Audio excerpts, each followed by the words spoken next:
Hello, guys, and welcome to Solver Foundations Episode 1.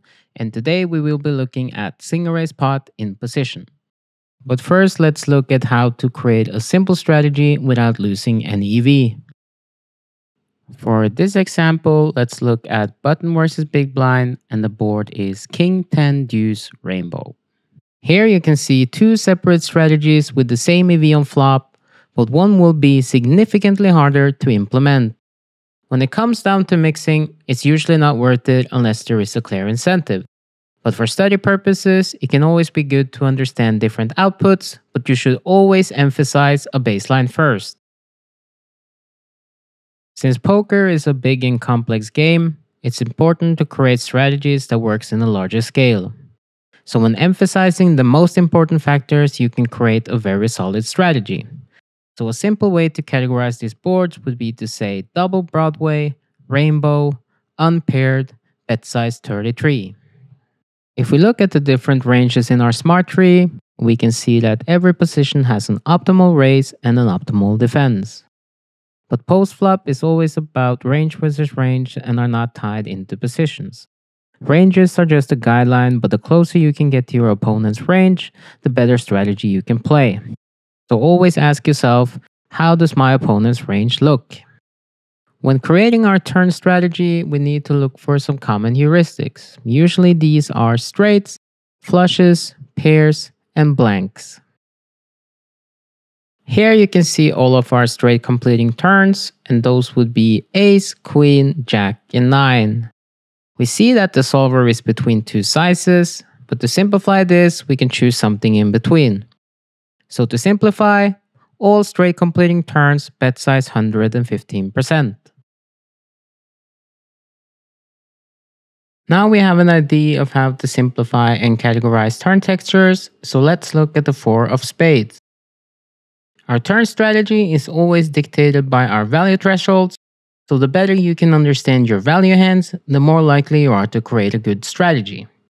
We can see that King Jack or better is always betting for value, while our weaker top pairs are mostly checking unless they also have a draw. The more value we can bet, the more we can bluff. Most of our turn bluffs has some future equity like straight, but if we are polarized enough, we also bet our best blockers. And a typical example of this is Jack 4. It has top pair blocker, straight blocker, turn 2 pair blocker, and very little showdown value. So this hand is a perfect hand to bet turn with and bluff on certain rivers. Most of the time, we try to make better hands to fold, so make sure you are betting polarized enough. If we look at the river report, we can see there is a number of potential runouts. Since the river is the last street of the hand, our ranges becomes more defined, but we can use the same textures for rivers as we used for turns.